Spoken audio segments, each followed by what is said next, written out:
Hello and welcome back to our Literary channel's UGC NET Literature Concept Series. I'm Kannan Prasad and today we are exploring another essential concept in rhetorical structural terms that has appeared in previous UGC NET exams.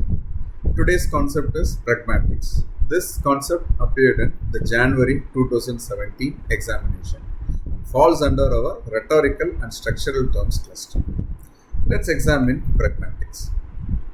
The term derives from the Greek word pragma, meaning deed or action, emphasizing how language functions as action within context.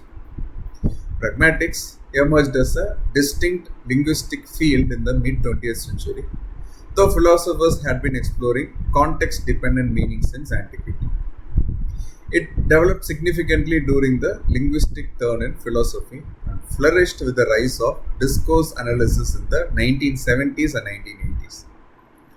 While the philosophical foundations of pragmatics trace back to C.S. Peirce's work in the late 19th century, linguist Charles Morris first formalized the term in 1938, distinguishing pragmatics from semantics and syntax. The field gained momentum with J.L. Austin's speech act theory in his 1962 work, How to Do Things with Words, and H.P. Grice's conversational maxims developed in the late 1960s. These theories revolutionized our understanding of literary dialogue, especially dramatic texts, by highlighting how meaning extends beyond literal interpretation. Simply put, pragmatics is the study of how context contributes to meaning in language, focusing on how speakers and listeners use and interpret utterances beyond their literal semantic content.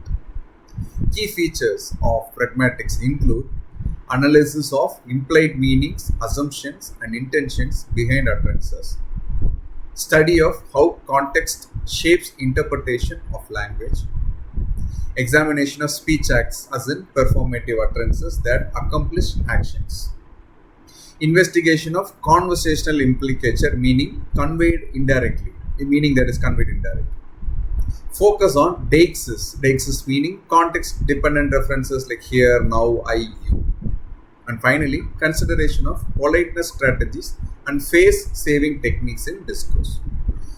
For UGC NET, remember that pragmatics is particularly valuable for analyzing dramatic texts where characters often communicate through indirect speech acts and implied meanings as referenced in the January 2017 examination. Let's explore how pragmatics illuminates literary texts across different periods. In Shakespeare's Macbeth, Lady Macbeth seemingly innocent question, when goes hence? When is Duncan leaving? Pragmatically functions as a suggestion for murder rather than a simple inquiry about timing, demonstrating how context transforms literal meaning into strategic communication. Jane Austen's novel exemplify conversational implication, particularly in Pride and Prejudice, where Elizabeth Bennet's statement to Darcy that I am only resolved to act in that manner which will, in my opinion, constitute my happiness, pragmatically communicates her acceptance of his proposal while maintaining propriety through indirect expression. In Oscar Wilde's The Importance of Being Honest, the famous line, a handbag, illustrates how a simple question can pragmatically express shock, disbelief, and class judgment when Lady Bracknell learns of Jack's origin. The pragmatic force of the utterance far exceeds its semantic content. Samuel Beckett's Waiting for Godot demonstrates the pragmatic concept of conversational cooperation and its breakdown. When Vladimir repeatedly asks, what do we do now?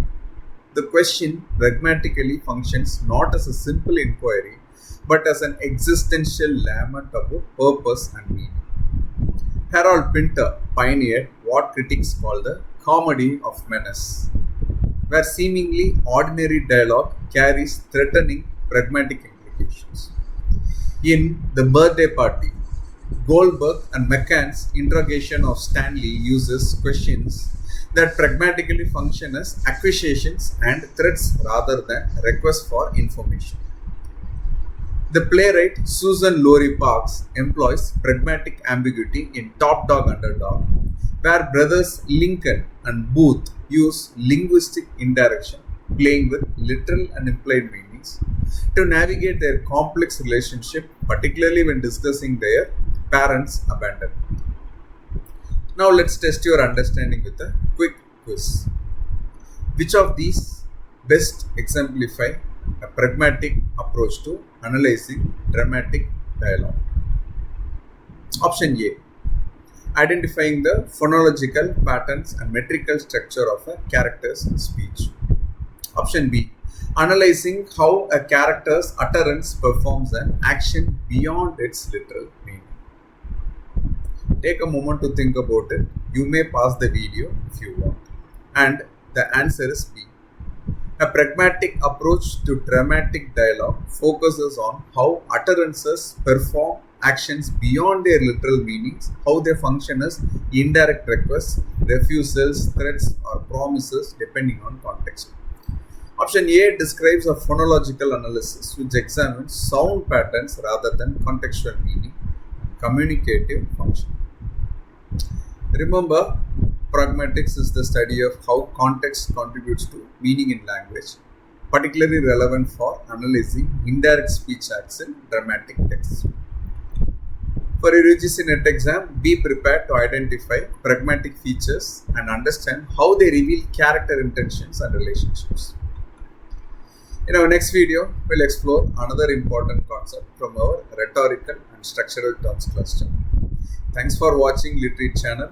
Please feel free to comment below about any queries you may have. Happy learning.